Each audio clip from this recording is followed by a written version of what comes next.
So hey guys, welcome back to another video of soul land season 2 and I hope कि तुम लोग बहुत ही ज्यादा अच्छे और मजे में होगे। वीडियो में आगे बढ़ने से पहले कहना चाहूंगी कि अगर इससे पहले के एपिसोड अभी तक चेकआउट नहीं किया है तो पहले जाओ और जाके उसे देख लो, वरना यहाँ तुम्हें कुछ समझ नहीं आने वाला। और अगर तुमने देख लिया है तो बिना किसी देर के आज के इस वीडियो को फटाफट से शुरू करते हैं। बट उससे पहले प्रीवियस एपिसोड को थोड़ा सा जान लेते हैं। सो होमीज, जैसा कि हमने लास्ट एपिसोड में देखा था जहाँ पे यू हाओ, मिस टांगू टोंग समेत सारे के सारे जो एल्डर्स थे ये सभी लोग शू तियानरान को यहाँ असैसिनेट करने के लिए पहुंच जाते हैं, जहाँ सीनियर डीबूजी सभी को यहाँ से आगे भेजकर खुद को सैक्रिफाइस करने के लिए यहाँ पे अपनी जो कोर एनर्जी है बर्न करते हुए अपनी पावर को बूस्ट कर लेते हैं और यहाँ एल्डर लॉन्ग समेत सभी का सामना करने लगते हैं। साथ ही यहाँ पे हमें डेथ गॉड का असली प्लान भी पता चलता है कि वो यहाँ पर शू तियानरान या फिर किसी और को बचाने के लिए नहीं आई थी, बल्कि उसे तो यहाँ पे फार्मिंग करनी थी, वो भी इनोसेंट सोल्स की। और वो तो यही चाहती थी कि बस उसे यहाँ पर ज्यादा से ज्यादा इनोसेंट सोल मिल जाए कैप्चर करने के लिए। और अब आगे हमारे इस एपिसोड के स्टार्टिंग में हम यहाँ पे सीनियर डीबूजी को देखते हैं जो कि बिल्कुल अपने ब्रिजर्व मोड में जा चुके थे और यहाँ पे वो अपने हेल्थ सिंगल ड्रैगन क्राउन नाम के अटैक का यूज करते हैं। तो चलते यहाँ पर एक बहुत ही खतरनाक सा एक टोर्नेडो आ चुका था जो कि दूर से यहाँ पे डेथ गॉड भी देखे जा रही थी। अब यहाँ ये सारा नजारा देख कर ना शू तियानरान के बारे में ये लोग बात कर रहे थे कि मुझे पूरा यकीन है कि वो अपनी पोजीशन के चलते अपने सिविलियंस और जो सोल्जर्स है इनकी जान को सबसे पहली प्रायोरिटी देगा और वो इन लोगों को सबसे पहले रेस्क्यू करेगा। और सीनियर जो डीबूजी है वो भी अपने मन में यही कह रहे थे कि मुझे पूरा यकीन है इसे अपने स्टेटस से काफी ज्यादा प्यार होगा और आज यही इसका काल बनेगा, ये लोगों को बचाने जाएगा लेकिन खुद मारा जाएगा। लेकिन मुझे पूरा यकीन है कि जब चारों तरफ अफरा तफरी होगी और यहाँ पे सन एंड मून एम्पायर को होली स्पिरिट कल्ट की सबसे ज्यादा जरूरत पड़ेगी तो तब ये लोग इनका साथ छोड़ देंगे और ऐसे ही खामोश बैठे रहेंगे। फिर बहुत वेल्डर लॉन्ग को भी चिढ़ाते हुए कहने लगता है कि देखा, मैंने कहा था ना, वो लोग तुम्हें तक बचाने नहीं आने वाले। ये कहते साथ ही वो यहाँ पर अपना एक तगड़ा वाला पंच अटैक सीधा एल्डर लॉन्ग की तरफ बढ़ा देता है और कहने लगता है कि अब तुम मरेगा मेरे हाथों से। लेकिन तभी यहाँ पे एल्डर लॉन्ग की सटक जाती है, वो कहने लगता है कि मैंने तुम्हें बहुत मौके दिए और लगता है कि अब जबकि तुमने ठान ही लिया है कि तुम्हें मरना है तो मैं क्या ही करूँ। ये कहते हुए वो अपने हाथ को हवा में उठाता है और फिर अपने ब्लैक ड्रैगन को सीधा उसकी तरफ बढ़ा देता है और यहाँ जैसे इसका ड्रैगन उनके फिस्ट से टकराता है तो एक ह्यूज सा इम्पैक्ट रिलीज होता है, जिससे कि यहाँ पे सीनियर डीबूजी को भी काफी ज्यादा पेन होता है। लेकिन वो तो यहाँ पे प्लान करके आए ही थे कि चाहे जो हो जाए खुद को सैक्रिफाइस करना पड़े करूंगा, लेकिन मिशन फेल नहीं होना चाहिए। ये कहते हुए वो उस अटैक को अपने ऊपर लेने लगता है और कहने लगता है कि तुम्हें मेरी जिंदगी के साथ जो मर्जी करना है करो, लेकिन मैं तुम्हें यहाँ से जिंदा जाने नहीं देने वाला। और तुम्हें पता है मेरी जिंदगी का सबसे बड़ा रिग्रेट ही यही है कि मैं मून इनको नहीं हरा पाया, लेकिन उसने अकेले अपने दम पर पूरे के पूरे श्रेक एकेडमी को प्रोटेक्ट किया। उसने बीस्ट टाइप तक को रिपेल करके रख दिया। अपनी जान को सबसे पहले दुश्मनों के आगे रखना ताकि अपनों को बचा सके और सभी को एक साथ लेके चलना और ह्यूमैनिटी को प्रोटेक्ट करना, ये सब कुछ मेरी पहुंच से बहुत ज्यादा है। इस दौरान हम देखते हैं कि उन्होंने अपने कोर की एनर्जी को बहुत ज्यादा बर्न कर लिया था। लिटरली उसके मुंह से खून भी निकल रहा था और अगले ही पल वो यहाँ पे अपने पंच की जो पावर थी इसे और ज्यादा बढ़ाने लगते हैं, जिसके चलते इन्हें काफी ज्यादा पेन होता है। लेकिन अपने दांतों को पीसते हुए पूरी की पूरी ताकत और पेन के साथ सीनियर डीबूजी इस बैटल में अपना सब कुछ झोंक देते हैं, जिसके चलते यह हम देखते हैं कि एक मैसिव से एक्सप्लोजन के साथ इनकी बॉडी पहले से और ज्यादा मैसिव बन जाती है। और जैसे जैसे इसकी बॉडी एक्सपेंड होती जाती है यहाँ पे हम देखते हैं कि जो एल्डर लॉन्ग है इन्हें तो अपनी आंखों पे यकीन नहीं होता कि उसकी जो नफरत है वो इस हद तक बढ़ चुकी है कि खुद को भी वो सैक्रिफाइस करने लगा है। सीनियर डीबूजी बस एक ही बात कह रहे थे कि अगर मैं अपने साथ आज यहाँ पे शू तियानरान को ले जा पाता हूँ ना तो फिर डाउलो कॉन्टिनेंट में जितने भी एल्डर्स हैं और जितने भी मेरे साथी हैं और जो मेरे लोग हैं वो लोग सुकून की नींद सो पाएंगे और जो लोग मारे जा चुके हैं उनको भी शांति मिल जाएगी और मैं बिना किसी रिग्रेट के आराम से मर सकता हूँ। यहाँ पे उसकी ये बात सुनकर ना शू तियानरान को काफी ज्यादा गुस्सा आ जाता है। वो कहने लगता है कि तुम्हें शायद पता नहीं कि मैं कौन हूँ, मुझे हेवेंस के द्वारा चुना गया है, मुझे थ्रोन की इनहेरिटेंस मिली है और मैं अपने लोगों, अपने सन एंड मून एम्पायर के लोगों को हर हाल में प्रोटेक्ट करूंगा। तभी यहाँ पे हम देखते हैं कि सीनियर डीबूजी अपनी जायंट सी मैसिव बॉडी को यहाँ पे डिस्ट्रक्ट करने ही वाला था और धीरे धीरे इसकी बॉडी और ज्यादा मैसिव होने लगती है, जो देखकर शू तियानरान कहने लगता है कि तुम एक नंबर के डीमन हो। तुम्हारे जैसे डीमंस को ये अथॉरिटी किसने दी कि वो मेरे डिवाइन अथॉरिटी को से रूल करे? हाँ, किसने तुम्हें ये हक दिया कि तुम मुझे डिफाई करो? लेकिन सीनियर डीबूजी को इससे कोई फर्क नहीं पड़ता और तभी उनकी बॉडी से काफी सारे क्रैकिंग साउंड्स निकलने लगते हैं। ह्यूज सी रोशनी निकलती है जिसका मतलब बस किसी भी वक्त अब ये फटने वाला है। और ये नजारा सन एंड मून एम्पायर के कोने कोने में टेलीकास्ट हो रहा था और यहाँ सबके सब उल्टे पैर भागने लगते हैं। पर भाई साहब अगले ही पल यहाँ पर एक बहुत बड़ा एक्सप्लोजन भी होता है जिससे चारों ओर तबाही मचने लगती है। इस दौरान यहाँ पे जो शू तियानरान है वो अपने आसपास के बैरियर को और ज्यादा बड़ा कर लेता है। वो अपने डिफेंसिव स्किल का यूज करते हुए वो इमीडिएटली यहाँ सारी पावर्स को गैदर करने लगता है, जो देखकर यहाँ पे मिस जूजी भी उसे आवाज देती है। चारों तरफ तबाही होने लगती है लेकिन शू तियानरान अपनी स्वॉर्ड को निकालता है, हवा में लहराता है और यहाँ पे अपने स्पिरिट बीस्ट को वो समन कर लेता है। लेकिन यहाँ पे शू तियानरान जैसे ही सीनियर डीबूजी को सामने देखता है ना तो यहाँ उसके ड्रैगन और वो कुछ भी नहीं कर पाते और तभी सीनियर डीबूजी का फेस डिफेंस भी पूरी तरीके से क्रैक कर चुका था, मतलब बस कुछ ही पल और वो एक्सप्लोड कर जाएंगे। इसके बाद सीनियर डीबूजी अपने सारे दोस्तों को याद करते हुए कहने लगते हैं कि मेरे दोस्तों अलविदा, मैं तुम्हारा उस दूसरी दुनिया में इंतजार करूंगा और उम्मीद करता हूँ कि मेरे जाने के बाद तुम सभी लोग काफी ज्यादा खुशहाल जिंदगी जियोगे। कहते हुए अचानक से उनकी बॉडी फ्लोट कर ही जाती है कि तभी यहाँ पे हम देखते हैं कि जो डिफेंसिव बैरियर इन्होंने लगाया था सारे एक हो जाते हैं और अगले ही पल यहाँ पे वो डिफेंसिव बैरियर बन चुका था, जिसके चलते शू तियानलान कम्प्लीटली सेफ हो जाता है और वो पागलों की तरह हंसते हुए कहने लगता है कि जरा देखो, मैंने कहा था ना, मुझे हेवेंस ने चूज किया है, मैं ऐसे नहीं मर सकता, तुम मुझे डिफाइन नहीं कर सकते, मैं सही सलामत हूँ, मैं बच गया। लेकिन अगले ही पल इसके होश उड़ चुके थे जब यहाँ पे वो जो डिस्ट्रक्शन फोर्स था ना वो इसके बैरियर तक को पूरी तरीके से तबाह कर देता है। आसपास की चीजें भी डिस्ट्रॉय हो जाती है, ताकि शू तियानलान की हालत भी खराब हो जाती है। इस इम्पैक्ट के चलते वो सामने वाली एक छोटे से पिलर से जा टकराता है, जिससे इसको बहुत बुरी इंजरीज होती है। पूरा का पूरा ये जो कैपिटल वाला एरिया था पूरी तरीके से डिस्ट्रॉय हो जाता है, आसपास की कोई भी चीज बचती नहीं। और यहाँ सीनियर डीबूजी की वो जो मैसिव सी बॉडी है उसके एक्सप्लोजन का इम्पैक्ट लगातार चारों ओर फैलता रहता है। अब अगले ही पल हमें थोड़ी देर बाद का सीन दिखाया जाता है जहाँ पे सब कुछ शांत हो जाता है, क्योंकि इतने बड़े एक्सप्लोजन के बाद बस यहाँ पर हवा में राख ही उड़ रही थी। यहाँ पे तभी सीनियर डीबूजी के कपड़े के कुछ जले हुए हिस्से जो थे ना वो हवा में उड़ते हुए एल्डर लॉन्ग के हाथों में आ जाते हैं, जिन्हें कि वो बहुत ही गौर से देखे जा रहा था। और फिलहाल के लिए वो कुछ भी नहीं कहते और चुपचाप यहाँ अपने रैंक के साथ चले जाते हैं। अब तभी यहाँ पर हमें आसपास के एरिया का सीन दिखाया जाता है, जहाँ जहाँ हेवी कैजुअलिटीज हुई थी हमें वहाँ का सीन दिखाया जाता है, जहाँ पर जो सिविलियंस थे ना इन्हें चोट कुछ खास लगी नहीं थी, लिटरली ये लोग बच गए थे। और यहाँ आसपास की जो भी जगह थी ना वो कम्प्लीटली डिस्ट्रॉय हो चुकी थी। एक लेडी जैसी अपने पीछे मुड़ती है ना तो उसे देखने में मिलता है कि जिस जगह पर एक वक्त पे ये पूरा का पूरा अल्टर बिलोंग करता था वहाँ पर अब कुछ भी नहीं बचा, एक बहुत बड़ा गड्ढा बन चुका है। अभी हमें ऊपर से भी इस जगह को दिखाया जाता है और लिटरली इम्पैक्ट बहुत ही तगड़ा वाला था। अब यहाँ हम देखते हैं कि हवा में काफी सारे लोग जो कि उछल चुके थे इन्हें धीरे धीरे करके जमीन पर लैंड कराया जाता है और सभी लोग हैरान थे कि ऐसी सिचुएशन में आखिर हम सब कैसे बच सकते हैं, आखिर हम अभी तक जिंदा कैसे हैं। अब जहाँ जहाँ ये लाइव टेलीकास्ट हो रहा था वहाँ पर भी लोग ये नजारा देख के दंग रह जाते कि आखिर इन लोगों की मदद किसने की। यहाँ पे हम देखते हैं कि माहौल को कवर करने के लिए मिस ज्यूजी आगे आ जाती है और वो सभी को इतना ही बताती है कि तुम्हारे मैजेस्टी यानी कि एम्परर ने खुद को ऑलमोस्ट सैक्रिफाइस कर दिया तुम सभी को बचाने के लिए, और जिसके चलते हेवन ने खुद हमारी मदद की। जो बुरा चाहते थे वो पूरी तरीके से खत्म हो चुका है, हिज मैजेस्टी ने उस इविल को पूरी तरीके से मिटा दिया, लेकिन इस वक्त वो भी बहुत ज्यादा जख्मी है। इसीलिए आज मैं यहाँ पर सभी के सामने डिक्लेयर करती हूँ कि मैं एम्परर के द्वारा चुनी गई नई एम्प्रेस हूँ, जो कि गॉडेस ऑफ वॉर है। और जब तक मैं और हिज मैजेस्टी जिंदा है ना तब तक हम लोग तुम्हारे ऊपर कोई भी आँच आने नहीं देंगे। हमारे सन एंड मून एम्पायर और यहाँ के लोगों को हम अपनी आखिरी सांस तक प्रोटेक्ट करेंगे। अब यहाँ मिस ज्यूजी के इनक्रेडिबल सी स्पीच को सुनकर ना सभी लोग काफी ज्यादा मोटिवेट हो जाते हैं और सभी लोग उसके नारे लगाने लगते हैं और चारों ओर अब इसका जलवा छा चुका था। इस दौरान मिस ज्यूजी शू तियानलान को देखती है जो कि इंजर्ड हालत में था, लेकिन जो गॉड ऑफ डेथ थी ना वो काफी ज्यादा नाखुश थी क्योंकि उसे तो काफी सारे सोल्स चाहिए थी और वो गुस्से से यहाँ से चली जाती है, जो कि घात लगा के पहले बैठी हुई थी। सभी एक एक करके सब के सब उसके पीछे जाने लगते हैं। अब यहाँ दूर से ही हमें यहाँ यू हाओ और मिस टांग को दिखाया जाता है, जहाँ वे दोनों सीनियर डीबूजी को रिस्पेक्ट में उन्हें यहाँ पे ट्रिब्यूट देते हैं। यू हाओ को काफी ज्यादा गुस्सा तो आता है, लेकिन वो रिस्पेक्ट देते उनसे कहने लगता है कि चिंता मत कीजिए, जो काम आपने छोड़ दिया है ना, जो सपना आपने देखा था, मैं इस पे काम जरूर करूंगा। यहाँ पे वो थोड़ा सा इमोशनल भी हो जाता है, लेकिन तभी मिस टांग कहने लगती है कि हमें यहाँ से अब निकलना होगा क्योंकि हमारा काम अभी भी बचा हुआ है। यहाँ पे हम देखते हैं कि ये दोनों तो निकल जाते हैं, लेकिन बॉडी सेक्ट के जो बाकी के मेंबर्स थे ना वो लोग यहाँ पे काफी ज्यादा इमोशनल हो जाते हैं, सर पटक पटक के इन्हें ट्रिब्यूट देते हुए खुद के ऊपर भी काफी ज्यादा रिग्रेट कर रहे थे कि आखिर हम लोग इतने ज्यादा स्ट्रॉन्ग क्यों नहीं किया, हम उनकी मदद नहीं कर पाए, उन्हें सब कुछ हमेशा अपने कंधे पे ही क्यों उठाना पड़ता है। यहाँ पे लिटरली इन सभी को,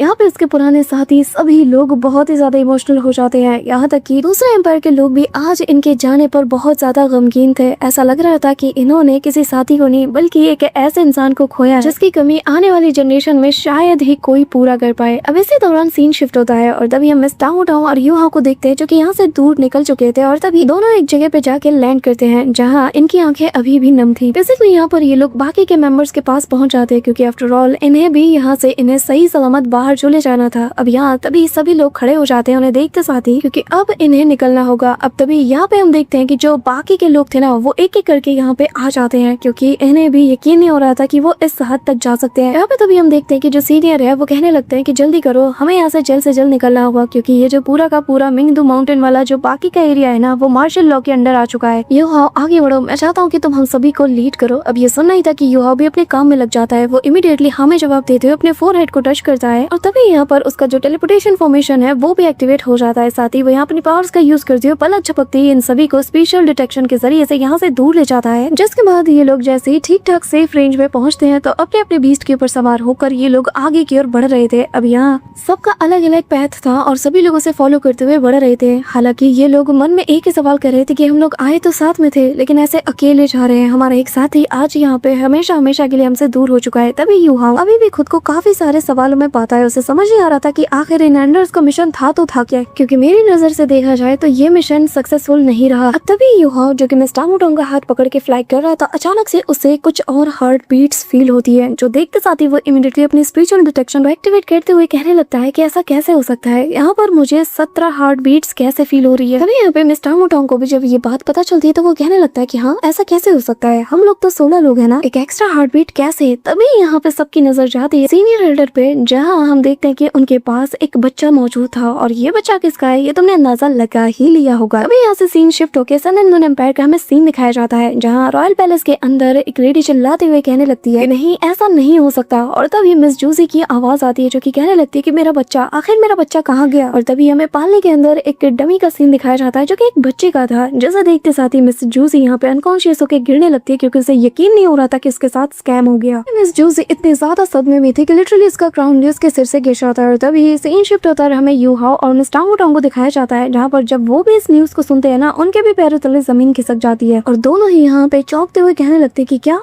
आपने सन एंड मून एम्पायर के क्राउन प्रिंस को एक डमी से बदल दिया और आप इसे अपने साथ ले आए। जिसमें यहाँ पे सीनियर एल्डर बताने लगता है कि शांत हो जाओ, इसका नाम शु युनहान है और इसे तुम इसके नाम से बुलाओगे और मुझे ऐसा करना पड़ा क्योंकि ये एम्प्रेस जूजी और शु तियानरान का इकलौता इनका अपना बेटा है। ये सुनकर तो ये दोनों हैरान थे। तभी यहाँ पे सीनियर एल्डर बताने लगता है कि हाँ तुमने सही समझा, हमारे इस मिशन के असल में 2 ऑब्जेक्ट थे। पहला, हमें शु तियानरान को कैसे भी करके असैसिनेट करना है, और जो हमारा दूसरा ऑब्जेक्ट था वो ये कि हमें उसके बेटे शु युनहान को भी वहाँ से अपने साथ लेके आना है। वैसे तो हम चाहते तो इसे वहीं पर मिटा सकते थे, लेकिन हमारे अंदर भी दिल है, हम इंसान हैं, हम उनकी तरह नहीं। अगर हमने ऐसा किया तो उनमें और हमें फर्क क्या रह जाएगा। और जब मैंने इंटरनल कियोस्क को देखा ना वहाँ सन एंड मून एम्पायर के, तो मुझे यही सही लगा कि हमें इनके जो भावी प्रिंस है इन्हें ही अपने साथ ले जाना चाहिए। जब कोई नया प्रिंस रहेगा नहीं तो इनके अंदर और ज्यादा कियोस मच जाएगा और ऐसे क्योटिक माहौल में इनका ध्यान ही नहीं जाएगा कि अपने दुश्मनों के ऊपर ये हमला कर पाए। यहाँ पे यूहाओ हैरानी के साथ उसके सामने जाता है, कहने लगता है कि आप जैसा एक टाइटल ताउलू ऐसी हरकत कैसे कर सकता है। यहाँ पे ये सुनते साथ ही जो सीनियर एल्डर थे इनकी सटक जाती है और वो गुस्से के साथ कहने लगता है कि आखिर तुम क्या बोल रहे हो, क्या तुम अपनी हद पार कर रहे हो। तभी यहाँ पे मिस टांगुटोंग बीच में आ जाती है और यूहाओ से कहने लगती है कि हम लोग अभी भी सन एंड मून एम्पायर के बॉर्डर्स में हैं और ऐसी सिचुएशन में ये सब कुछ डिस्कस करना ये बहुत ही ज्यादा गलत है और रिस्की है। एक बार हम सही सलामत पहुंच जाए उसके बाद हम इन सब पे बात कर सकते हैं। यहाँ पे मिस टांगुटोंग नहीं चाहती थी कि यहाँ इनके बीच माहौल बिगड़ जाए और खतरा इनके ऊपर टलाए, तो वो यहाँ यूहाओ को समझाने की कोशिश करती है। और तभी सीन शिफ्ट होता है और यहाँ पे हमें सन एंड मून एम्पायर के रॉयल पैलेस का सीन दिखाया जाता है, जहाँ पे जो शु तियानरान है वो अपने बेड पे मौजूद था, बहुत ही बुरी हालत में था और यहाँ पे वो खांसते हुए सीनियर दुबुजी को ही बस कोसे जा रहा था, क्योंकि उसकी इस हालत का जिम्मेदार सिर्फ वही है। और तभी यहाँ पे अचानक से गेट खुलता है, मिस न्यूजी आ जाती है, लोग उसे रोकने की कोशिश करते हैं, लेकिन वो एक ही बात कह रही थी, हाफ्ते काफ्ते की कुछ भी हो जाए मुझे इस मैजिस्ट्री से मिलना ही होगा, मुझे उन्हें बताना ही होगा। अब तभी यहाँ पे इतना सारा शोर शराबा सुनकर जो शु तियानरान है वो कहने लगता है कि सब लोग पीछे हट जाओ और हमें अकेला छोड़ दो। अब तभी सारे के सारे गार्ड चले जाते हैं और यहाँ मिस जूसी रोते हुए उसके पास आ जाती है और सीधा उसके कदमों में जा गिरती है और कहने लगती है कि प्लीज मैं आपसे रिक्वेस्ट करती हूँ, प्लीज युनहान को बचा लीजिए। यहाँ पे वो कहने लगता है कि चुप हो जाओ, मुझे इस बारे में कोई बात नहीं सुननी। अब ये सुनते साथ ही मिस जूसी इसका हाथ पकड़ लेती है और कहने लगती है कि आखिर आप ये क्या बोल रहे हो। यहाँ पे वो उसके हाथ को पकड़ के उसे जोर जोर से झंझोर के रख देती है और कहने लगती है कि वो आपका अपना बेटा है, हमारा क्राउन प्रिंस, आखिर आप ऐसा कैसे कर सकते हो, प्लीज उसकी मदद करो, चाहे जो हो जाए आपको उसे बचाना ही होगा, प्लीज उसकी मदद कीजिए। अब तभी यहाँ पे हम देखते हैं कि शु तियानरान जो कि गुस्से से लाल पीला हो रहा था, उसके सामने मिस जूसी सर झुका के उससे रोते हुए रिक्वेस्ट करती है और कहती है कि प्लीज मैं आपसे भीख मांगती हूँ, प्लीज मदद करो। यहाँ पे उसकी बातें सुनकर वो उसका हाथ अपने हाथ से हटाने लगता है और कहने लगता है कि तुम क्या चाहती हो कि जिन लोगों ने मुझे असैसिनेट करने की कोशिश की मैं उनके सामने सर झुका के उनसे गिड़गिड़ाती हूँ, उनसे रिक्वेस्ट करूँ। हाँ, मैं इस पूरी दुनिया का सुप्रीम रूलर हूँ जो कि इस पूरी दुनिया पूरे कॉन्टिनेंट के ऊपर रूल करने वाला है। तुम क्या चाहती हो कि मैं एक मामूली से बच्चे के लिए उनके सामने गिड़गिड़ाऊं? जूजी, इमोशन से काम मतलब रोना बंद करो और जरा दिमाग लगा के सोचो, क्योंकि जो 3 एम्पायर है, हेवनली सोल, दाओ स्पिरिट और स्टार लुओ, ये हमारे सबसे बड़े दुश्मन है। इन लोगों को ऑलरेडी हमने चारों ओर से कॉर्नर कर दिया है। अब इनके हाथ में हमारा बच्चा है जिसकी किस्मत ऑलरेडी उन लोगों के हाथों में कैद हो चुकी है। और उससे भी ज्यादा इम्पोर्टेंट, अगर दुबुसी के सेल्फ डिस्ट्रक्शन से मैं मारा जाता ना तो फिर वो हमारे बच्चे यानी कि क्राउन प्रिंस को ब्लैकमेल करने के लिए हमारे एम्पायर के अगेंस्ट यूज करते। लेकिन किस्मत का खेल तो देखो, मैं बिल्कुल सही सलामत हूँ, मैं सर्वाइव कर गया, जिसका मतलब अब हमें क्राउन प्रिंस की जरूरत नहीं है और अब ये लोग युनहान का फायदा नहीं उठा सकते, क्योंकि अगर मैं एक क्राउन प्रिंस पैदा कर सकता हूँ तो मैं दूसरा भी तो पैदा कर सकता हूँ। सकता हूँ ना, लेकिन उन्होंने मेरे बेटे को मुझसे दूर किया है तो मैं इनका बदला तो इससे जरूर लूंगा। मैं उन सभी को एक साथ सेक्रीफाइस के तौर पे यूज करूंगा और मेरे बेटे का मैं गलत यूज होने तो नहीं दूंगा, तो मैं इनके साथ ही उन्हें सेक्रीफाइस कर दूंगा। ये सुनते साथ ही मिस जूजी से रहा नहीं चाहता और वो चिल्लाते हुए कहती है कि नहीं, ऐसा नहीं हो सकता। सुनना ही था कि यहाँ शू तियानरान उसका गला पकड़ लेता है और कहने लगता है कि क्या तुम मुझे डिफाई करने की कोशिश कर रही हो। अब तभी यहाँ पे उसका गला चौक कर जाता है और वो कहने लगती है कि माफ कर दो, मैं तुम्हें डिफाई नहीं करूंगी। जिस पर उसका गुस्सा थोड़ा शांत हो जाता है। वो कहने लगता है कि सबसे पहले लोगों को भेजो, तैनात करो और क्राउन प्रिंस के पता लगाओ, बाकी चीजें मैं बाद में देख लूंगा। अब यहाँ पे ये कहते साथ ही वो उसे जाने को कहता है, जिस पे मिस जूजी समझ आती है कि उसने कितनी बड़ी गलती की है इस इंसान को चूज करके, और वो धीमी आवाज में से कहने लगती है कि मैं आपकी बात समझ गई और मैं सब कुछ हैंडल कर लूंगी। ये कहते हुए वो उल्टे पैर यहाँ से वापस चली जाती है, लेकिन इसकी आंखों में इसके लिए साफ नफरत देखी जा सकती थी, क्योंकि जिस इंसान का दिल उसके अपने बेटे के लिए नहीं पिघल रहा तो आखिर उस इंसान से वो क्या उम्मीद कर सकती है, वो किसका सगा हो सकता है। अब तभी हमें बरसाती रात का सीन दिखाया जाता है जहाँ काफी तेज बारिश हो रही थी और मिस जूजी यहाँ पे कहने लगती है कि क्या हम वापस इस टेक्निक का यूज नहीं कर सकते, जिसमें उसे बताया जाता है कि अगर एक पतले से बाल के जरिए से हम किसी लाइफ फोर्स को क्रिएट करने की कोशिश करेंगे ना, तो ये हमारा जो अल्टीमेट टैबू है इस कॉन्टिनेंट के लॉ का, उसको वायलेट करने जैसा है। और भला आखिर तुम ऐसा कैसे कर सकती हो? ये तो बिल्कुल ऐसा है जैसे कि एम्परर को तुम धोखा दे रही हो, और अगर तुम इसमें कामयाब हो भी जाती हो तो एक बात बताओ, क्या तुम हमेशा के लिए इस बात को छुपा सकती हो? मिस जूजी अपनी मुट्ठी को टाइट करते हुए कहने लगती है कि हमारी किस्मत ऑलरेडी एक दूसरे से मिल चुकी है और अब वापस लौटने का तो सवाल ही पैदा नहीं होता, और चाहे जो हो जाए मैं यूनहान को हर हाल में ढूंढ के रहूंगी, और अगर ऐसा नहीं हुआ ना तो मैं पूरे के पूरे कॉन्टिनेंट को उसके साथ जला के राख कर दूंगी। अगर मुझे मेरा बच्चा नहीं मिला तो कोई भी जिंदा नहीं रह सकता। अब तभी सीन शिफ्ट होता है और हम यहाँ पे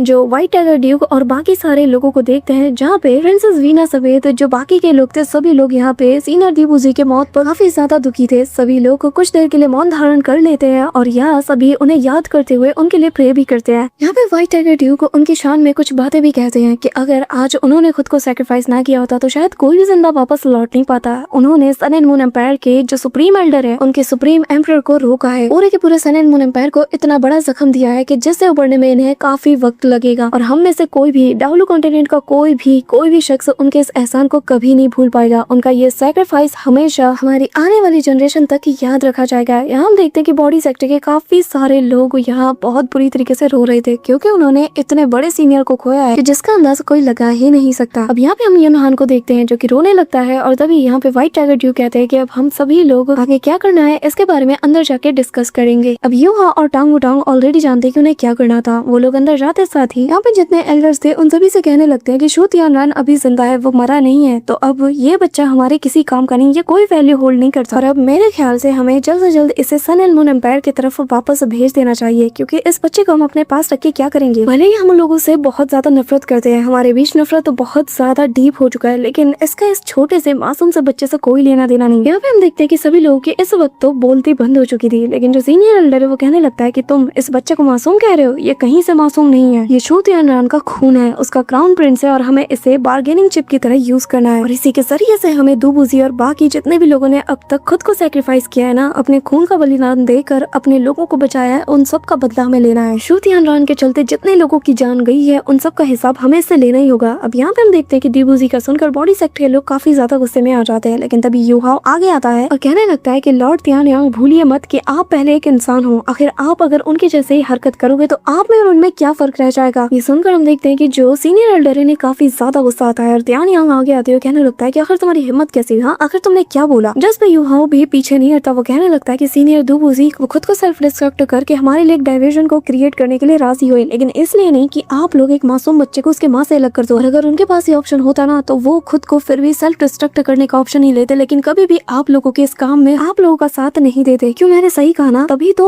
इस मिशन के बारे में सिर्फ आप लोगों को पता था। अब यहाँ पे हम देखते हैं कि सभी के दिल में कहीं ना कहीं दो टाइप की राय बनने लगती है। अब यहाँ हम देखते हैं कि जो सीनियर एल्डर है वो इमीडिएटली गुस्सा करते हुए कहने लगते हैं कि तुम होते कौन हो मुझे लेक्चर देने वाले। हाँ, ये सुनकर तो यूहाओ को भी गुस्सा आ जाता है और कहने लगता है कि ठीक है, फिर आप सब भी अच्छे से जान ले, आपके इस घटिया प्लान और नीच हरकत में मैं आपका साथ नहीं देने वाला। ये कहते हुए यूहाओ यहाँ से चला जाता है। मिस टांग वुटांग उसे जाकर थोड़ा सा शांत कराते हुए कहने लगती है कि यूहाओ चिंता मत करो, तुम जो भी करोगे मैं हमेशा तुम्हारा साथ दूंगी, और अगर इसका मतलब ये भी है कि मुझे पूरी दुनिया से दुश्मनी मोलना पड़े तो मैं वो भी करूंगी। अब ये कहते साथ ही वो उसके हाथ को होल्ड कर दिया, जो सुनकर यूहाओ भी उसके हाथ को टाइटली होल्ड करता है। अब तभी सीन शिफ्ट होता है, हमें आधी रात का सीन दिखाया जाता है जहाँ पे यूनहान की देखभाल के लिए एक नर्स को यहाँ पे रखा गया था जो कि इसकी देखभाल कर रही थी, लेकिन बीच में इसकी आंख लग जाती है, जिसके बाद अचानक से यहाँ पे यूहाओ और मिस टांग वुटांग आ जाते जाते हैं। अब उन्हें देखते साथ ही युनहान अचानक से खिलखिला के हंस उठता है। इसके बाद ये दोनों युनहान को अपने पास रखते हैं, उसे थोड़ा प्यार करते हैं और फिर ये लोग इसे वापस लौटाने के मिशन में निकल जाते हैं। लेकिन जैसे ही टेंट से बाहर आते हैं, यहाँ ऑलरेडी सीनियर लीडर मौजूद है और इन दोनों को देखकर कहने लगते हैं कि आखिर तुम दोनों खुद को ऐसी सिचुएशन में क्यों डाल रहे हो। हाँ, जिसके बाद वो आगे आता है और कहने लगता है, जिसके बाद वो थोड़ा और आगे आते हुए यूहा से कहता है कि अगर तुम चुपचाप युनहान को यहीं पे छोड़ देते हो ना, तो हम ऐसा प्रिटेंड करेंगे कि जैसे कुछ हुआ ही नहीं। जिसके बाद तुम चुपचाप शेक एकेडमी चले जाओ और हम तुमसे कोई सवाल जवाब भी नहीं करेंगे, ना अभी ना फ्यूचर में। यहाँ पे युवा साफ कहता है कि हमें बच्चे को किसी बार्गेनिंग चिप की तरह यूज नहीं करना चाहिए और मैं इसे अपने साथ आज यहाँ से ले जा रहा हूँ और मुझे ये काम करने से कोई भी नहीं रोक सकता। यहाँ पे ये कहते साथ ही युहाओं ने अपना डिसीजन सभी को सुना दिया था। और इसी कमाल के सीन के साथ हमारा आज का ये धुआंधार एपिसोड एंड होता है। तो गाइस, हमने हमारा एक बैकअप चैनल ओपन किया है जिसमें हम जितने भी दोंगाज है इन सभी के अपडेट्स और जो भी इम्पोर्टेंट न्यूज होती है उसके बारे में बातचीत करने वाले हैं। और प्रोबेबली दोंगा कम्युनिटी के जो लेटेस्ट अपडेट्स है ना, फिर चाहे वो न्यूज हो कुछ भी हो, तुम्हें सबसे पहले उस चैनल पे देखने को मिल जाएगी। लिटरली गाइस, इससे फर्क नहीं पड़ता कि तुम कौन सी दोंगा को फॉलो करते हो। अगर तुम्हें अपडेट्स चाहिए, कुछ स्पेशल इन्फॉर्मेशन चाहिए, तो इस चैनल पे तुम्हें हर चीज मिल जाएगी। तो जाके चेकआउट जरूर कर लेना और जिसका लिंक तुम्हें पिन कमेंट में मिल जाएगा। So that's it for today guys. I hope कि तुम सबको आज की वीडियो काफी ज्यादा पसंद आई होगी। अगर हाँ, तो वीडियो को लाइक करना, चैनल पे नए हो तो सब्सक्राइब करना। तो मिलते हैं नेक्स्ट वीडियो में, तब तक के लिए बाय।